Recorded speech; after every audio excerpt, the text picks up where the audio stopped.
Morning, Zero Pence here, and I'm looking at, I don't know whether you can see that, I'm going to try and get closer, cherry plum tree, and they're all over.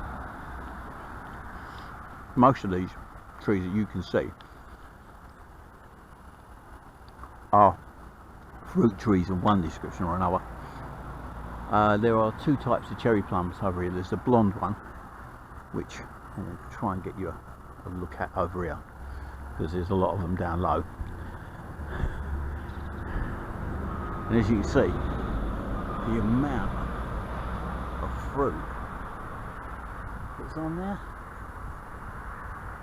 is incredible. It's all the way along there, but all this is forageable. It's all open land, and you're going to get no one shouting at you for doing it. So there it is, cherry plums.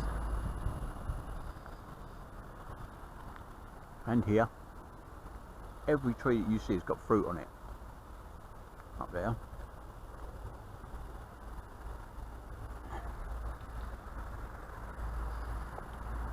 It's a forager's paradise. I just need about another week or so and they'll be fine. And up here are the variety of cherry plums that are red. There's also another variety in here that's quite a little bit larger, but they all come under the description of cherry plums, I believe. But that's them there. And I do know where there's the darker variety, slightly larger, which I'm going to go and find now. There's a bit of the larger variety of plum, cherry plum here. They're not in very good condition because this tree has fallen over, but there is another one in the line along here. Well, there's several.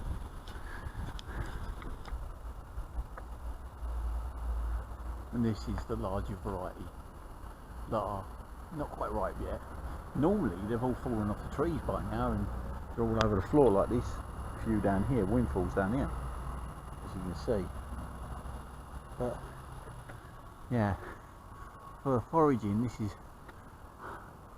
I've kept this a secret for a long, well, it's not secret locally, but I've kept it a secret for quite a while. And yeah, usually at the beginning of the summer holidays I'm picking these with my grandchildren, but not this year.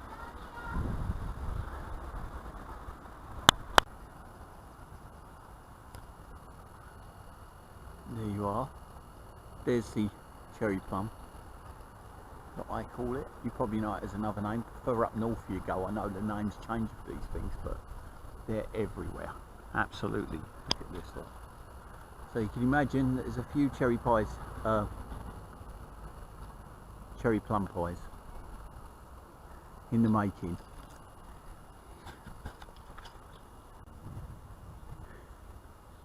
And of course we have the blackberry, which is way behind this year.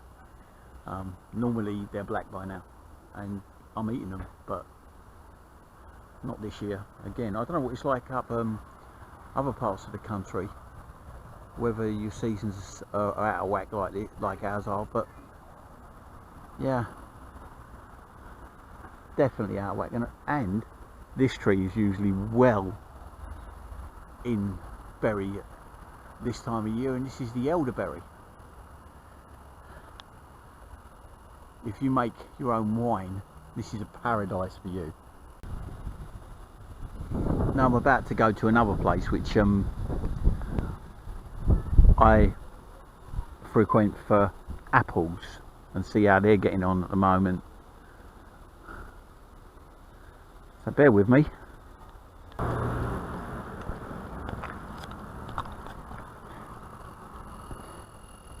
And there is a cherry plum. Now this is mainly, this little walk is also to check out my camera. Now my camera is a Splash, which is a kind of a GoPro that they were selling in Tesco's, and my daughter thought I might like it and she bought me it. as a belated birthday present. Now, in front of you is a cherry plum. That's the inside flesh. It is absolutely gorgeous. Sweet, not too tart. Skin's slightly tart, so if you was to cook with it, will give you, well, does, I know for a fact because I cook with them every year, give your pies, tarts and crumbles a really, really nice flavour. So that's that. Now I'm travelling along to my little wooded spot. Along this road I do know there are a few apple trees, and along the main road, which is quite a long way up, there is more apple trees, and I can see a blackberry bush that's actually got some blackberries on it, which is nice. And these are the larger type of blackberry. Don't know what their proper name is, but they are ripe. Oh, that just fell off. Look at the size of that. Put my thumb in there to give it some scalp. That is a gorgeous blackberry, nice for blackberry and apple pies. They're just coming into ripeness now, but the smaller variety is way back. You're right, I'm going to pop that. Oh, that is lovely. That is gorgeous. I'm going to have another one of them. Food for free.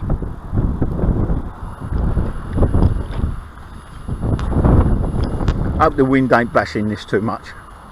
Got a funny feeling it might be. But coming up here are a few apple trees. They're the smaller variety of apple, but they are still an eater, because along here this used to be people's gardens.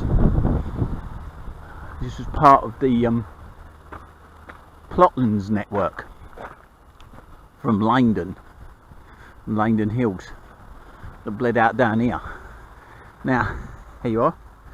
These are lovely little apples, and they're nice to cook with because I've cooked with them before. Don't know what their variety is, but they're, as you can see, they're quite nicely ripe at the moment. These do have a tendency to be a bit tart, but not that tart. Let's have a go. That's not bad. Not bad at all. Tastes like a Cox's. Nice. Look, excuse me, nearly choking myself. But definitely won't go hungry this time of year down here. You can see there's more blackberry bushes. There's a hawthorn up there, no berries at the moment.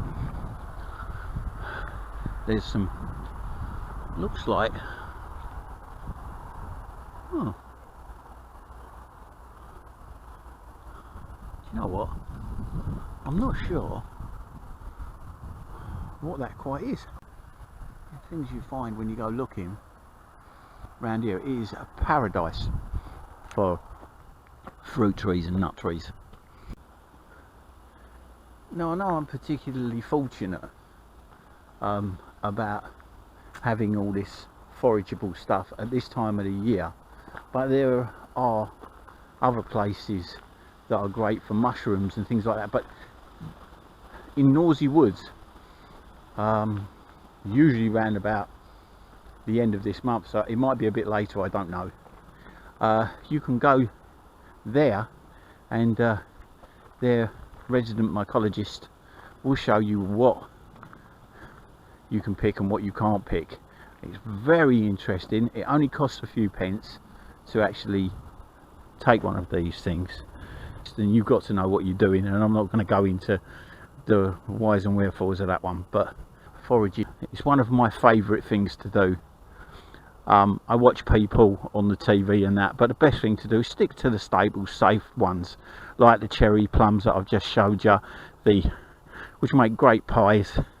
There's 3 varieties of them. There's sloes, there's if you want to make your wine, there's elderberries. Basically this time of year is usually, it's just coming into the end of it, but now it's just coming into the beginning. Usually a really, really good time for free food. Absolutely.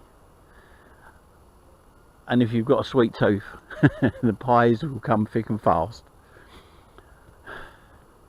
But absolutely,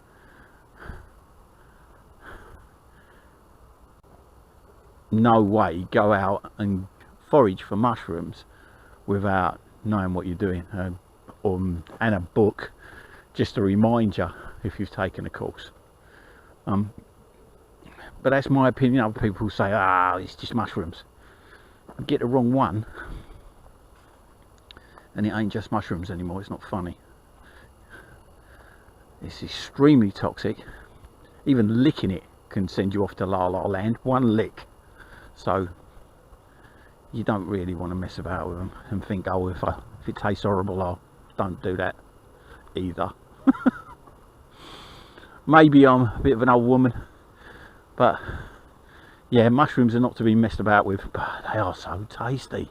And some of them are right out there, like your morels, and if you can pick up a morel, you're very fortunate. If you can pick up some of the wood mushrooms that are really tasty as well. But penny bun, what a lovely mushroom. Puffball, if you know what you're doing with them, the big white puffballs, if they've got no black in the middle, like a slice of bread that is. And yeah, so, but off the top of my head, I'm just thinking back to things I've done and places I've been. This is where I bought my granddaughter the other day, and CJ, and she was over the moon with it. But I haven't taught her any foraging, because to my mind you can get it wrong, and that's not really what you want to do. But I show, obviously they've been cherry plum picking with me since they was about 3-year-old, and they know that they can eat them. They know they can eat the blackberries, and it's great fun. It's still foraging, whatever way you look at it. And to get the kids involved, and then go over them maybe with a chart, a picture chart with all the different things in it. I think you can't go wrong.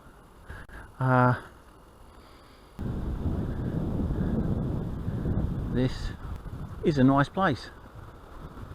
I'm completely and utterly on my own, and if I thought I'd be safe, I'd do an overnighter in here, but there's too many other things to put into the equation to do that. But it is a nice place, as you can see, and it's really, really gets overgrown and quite cool in here. It's on the hottest of days you can come in here and it's still a few degrees cooler in the summer, which I like. I'm going to take myself out along here and go towards the road. I could go up here, I suppose. There's loads and loads of paths, but some lead you into the grass and some lead you out. But I do like coming over here. It never used to sort of satisfy my walking demands, but now as I get older it does, and it's great just to come over here and relax. And you can relax over here completely and utterly on your own, as long as you pay attention to where you're going and what's about you. this is it. Again, you can see these are the smaller blackberries, and they're not even anywhere near ripening yet. Just coming out of the husk bit.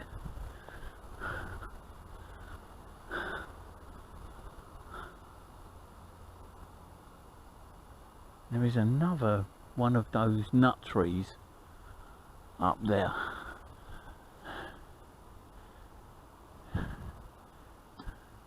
My wife knows the name of them. They're not almonds, they're something else. But cob nut, that's what they're called. A cob nut. So there's cob nuts. That's a cob nut.